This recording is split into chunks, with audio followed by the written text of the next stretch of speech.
Okay, तो हम क्यों बता रहे थे कि गांधी को आप जितना कम जानोगे, गांधी को उतना ही आप अपशब्द कहोगे, गाली दोगे, या नासमझी में बहुत कुछ कहोगे, गांधी गलत बाकी लोग सही थे। कारण क्या है? कारण यह है कि गांधी एक इंसान ना होकर के एक विचारधारा बन गए थे, एक सोच बन गए थे। समझ रहे हो? गांधी एक सोच बन गए थे, गांधी एक विचारधारा बन गए थे। अगर आवाज़ थोड़ी न रिकॉर्ड हो पा रही हो तो आप थोड़ा और करीब आ सकते हो, अगर हो तो ठीक है। मैंने क्यों कहा कि गांधी, देखो, एक आम इंसान की ज़िंदगी में जितनी बुराइयां आ सकती हैं, सुन रहे हो, वो सारी बुराइयां गांधी जी के जीवन में आई। जो सोचते हो कि अरे यार ये तो इंसान महान है, ये गाली क्यों दे सकता है, ये इंसान है, ये चोरी क्यों करेगा, ये इंसान बहुत महान है, ये तो बुराइयां कैसे जब्त करेगा। एक इंसान है, इंसानों के साथ अच्छाइयाँ और बुराइयां होना एक लाजमी है। समझ रहे हो? लेकिन जो इंसान अपनी गलतियों को खुद महसूस कर जाता है, समझ जाए खुद से या दूसरों के द्वारा इंडिकेट करने के पर, और वो सोचे कि यार अगर हम खुद में ही सुधार नहीं करेंगे तो हम दूसरे को क्या बदलेंगे। हम खुद ही महिलाओं की इज्जत नहीं करेंगे तो दूसरे से कैसे कहेंगे महिलाओं की इज्जत करो। हम खुद ही अगर भरोसेमंद नहीं होंगे, समझ रहे हो, किसी के कॉन्फिडेंस को, किसी के फेथ को नहीं बनाए रखेंगे तो हम अदर से कैसे उम्मीद करेंगे कि you would have to also become a faithful person. हम एक खुद गुड सिटीजन ना होकर के दूसरे से कैसे उम्मीद करेंगे। तो जाहिर सी बात है कि गांधी की आइडियोलॉजी, तुम लोगों को थोड़ा सा मैं एग्जांपल देता हूँ। 2014-15 में जब प्रधानमंत्री नरेंद्र मोदी जी ने जब उन्हें क्या शुरू किया था, स्वच्छता अभियान, तो उन्होंने खुद नरेंद्र मोदी जी ने झाड़ू उठाया था, याद करो।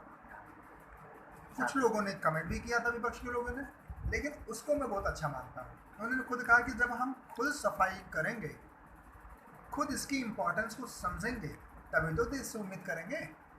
आज देखो तुम्हें 6-7 सालों में क्या हुआ, पूरे देश में गंदगी साफ हो गई। गांव-गांव जो लोग खेतों में और खलिहान में जाते थे पाखाने के लिए, वो लोग घर में शौचालय बन गए। गवर्नमेंट ने पैसा भी दिया, कुछ लोग अपनी कमाई से लगाए। कहीं कहीं घर में झगड़ा हो जाता था कि हम गुसल खाना जिसे बोलते हैं, पाखाना घर में नहीं बनने देंगे, लेकिन वो भी होता चला गया। गांधी जी ने एक बात मैं बता रहा हूँ क्या हुआ था। हुआ ये था कि जब गांधी जी बैरिस्टर बनकर के आए, और ध्यान देना, ये सबसे पहले अब्दुल्ला के केस को लड़ने के लिए 1 साल के लिए गए थे। कहाँ? साउथ अफ्रीका, डरबन में।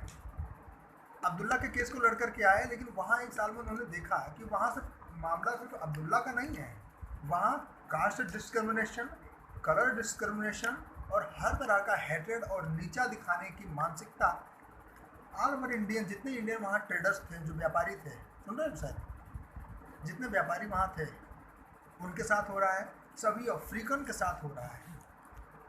तो फिर इंडिया आए। इंडिया, उनके पॉलिटिकल गुरु थे गोपाल कृष्ण गोखले। गोपाल कृष्ण गोखले ने उनको सिखाया, बताया कि कैसे आप मूवमेंट को मास मूवमेंट बनाओ। आप में क्षमता है, क्योंकि जिसके अंदर जितना बड़ा धैर्य है वो उतने बड़े काम कर सकता है। जिसके अंदर जितना ही बड़ा धैर्य है उतना ही गलतियां मानेगा। गलतियां स्वीकार करना कमज़ोरी की निशानी नहीं है, सुन रहे हो। गलतियां स्वीकार करना सुधार की और मजबूती की निशानी होती है। बड़ा होकर के भी छोटों के सामने नतमस्तक होकर गलती स्वीकार करना दुनिया को बदल जाने पर मजबूर कर देने का होता है। ये गांधी जी की आइडियोलॉजी है। इसमें एक चीज़ और आता है, वो शायद समझ रहे हो। जब उन्होंने एक महिला से गए थे मिलने के लिए, उसकी कोई समस्या सुन पाए थे गांधी जी, तो महिला से कहे कि माता जी आप आइए। वो महिला आई, पीली धोती पहने हुई थी। तो कहे घर में कौन कौन है? कहीं मेरी बिटिया साथ में रहती है, मेरे पति अफ्रीका रहते हैं, कमाते हैं, साउथ अफ्रीका। कहे बिटिया को बुलाओ। महिला अंदर गई तो बिटिया आई पीली साड़ी में। कहीं दोनों लोग क्यों नहीं आ रही हैं? तब महिला ने कहा कि बाबूजी एक ही धोती है, या तो बिटिया पहन के आएगी या मैं पहन के आऊँगी। तभी उन्होंने रियलाइज़ किया था कि ऐसे इंडिया को लेके क्या करें जिसका मार्केट और जिसमें सारा का सारा प्रोडक्ट फॉरेन का बना हो। इंडिया में रहते हुए अपने ही कॉटन का हम कपड़ा बना के नहीं पहन सकते हैं? ये कैसी व्यवस्था है? ये तो हमें पूर्ण रूप से गुलाम करने की व्यवस्था है। समझ रहे हो मेरी बात? ये पूर्ण रूप से, आप सब लोग समझो कि ये पूर्ण रूप से गुलाम करने की व्यवस्था गांधी जी ने महसूस की। उन्होंने उसी वक्त जो उस समय सूट बूट पहने हुए थे गांधी जी, तुरंत उन्होंने त्यागा और सिंपल खादी और देसी कपड़े पहनने की कोशिश की। अफ्रीका के बाद जब गए तो 18 साल के लिए अफ्रीका फिर रुक गए। उन्हें सुन रहे हो मेरी बात? जब अफ्रीका रुक गए 18 साल के लिए, उसके बाद जब इंडिया आए तो वो मूवमेंट शुरू किए, खादी कपड़े पहन करके पूरे इंडिया को जोड़ने की कोशिश की और सफल भी हुए। वहीं पर एक जगह कहीं आंदोलन स्पीच दे रहे थे, वहीं पर किसी एक लड़के ने उठ के पूछा कि बापू आप तो कह रहे हो कि खादी कपड़ा पहना जाए, खादी के कपड़े बहुत महंगे आते हैं, उसके कुर्ते और जो कुछ पहनेंगे बहुत महंगे आएंगे, और जो विदेशी कपड़े हमारे देश में हैं तो वो सस्ते मिलते हैं।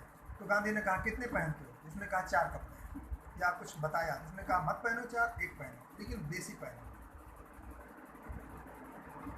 आप एक इसका मैसेज हम दे रहे हैं, आप बुरी स्थिति में अपने देश के साथ नहीं हो सकते। संघर्ष और मजबूरी के दौर में अपनों के साथ नहीं खड़े हो सकते। तो फिर आप उस देश से, उस परिवार से, या उस इंसान से, या उस दोस्त से हक की उम्मीद मत करो। समझते हो? गांधी का यही कहना था कि एक दूसरे के साथ मजबूरी और तकलीफ में खड़े हो गए तो संघर्ष मजबूत चलेगा, स्ट्रगल स्ट्रांग होगा, एक दूसरे को संबल मिलेगा, कॉन्फिडेंस मिलेगा। और अगर यही आप नहीं करते हो तो एक दूसरे का कॉन्फिडेंस और जो कैपेसिटी है वो डाउन हो जाती है, वो टूट जाती है। देश को चलाने के लिए ये एकता बहुत ज़रूरी है, मूवमेंट चलाने के लिए ये एकता बहुत ज़रूरी है, और परिवार और संबंध चलाने के लिए भी ये एकता बहुत ज़रूरी है। ठीक है, स्टॉप।